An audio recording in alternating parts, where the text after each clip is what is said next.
লিঙ্গ উত্থানজনিত সমস্যা অথবা দ্রুত বীর্যপতন, একটাকে আমরা বলি ইরেকটাইল ডিসফাংশন, একটাকে বলি প্রিম্যাচিউর ইজাকুলেশন, তাই না?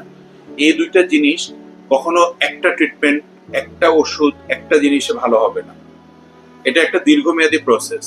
আপনি যদি লাইফস্টাইল ফলো করেন ওটাও দীর্ঘমেয়াদী করতে হবে। আপনি তো ওষুধে থাকেন সেটাও কম বেশি, সেটা ডাক্তার অবশ্যই বলে দিবে। আপনি যদি কোনো থেরাপি বা প্রসিডিউরে থাকেন সেটাও কম বেশি, আস্তে আস্তে আস্তে আস্তে আস্তে ওটা উন্নতি হবে।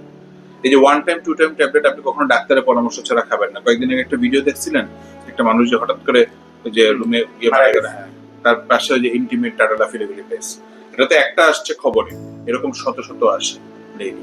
এগুলি খাবেন না, কখনো খাবেন না। সিগারেট খান, সিগারেট খাওয়া ছেড়ে দিতে হবে। আমি তখনও বলছি, আপনি যদি ধূমপান করেন কি হবে জানেন? আপনার লিঙ্গের ওখানে নাইট্রিক অক্সাইড তৈরি হবে না। কি তৈরি হবে না? Nitric oxide. নাইট্রিক অক্সাইড তৈরি না হলে লিঙ্গ রক্ত চলাচল হবে না, লিঙ্গ শক্ত হবে না। বুঝতে পারছি? কথাগুলো মনে থাকবে?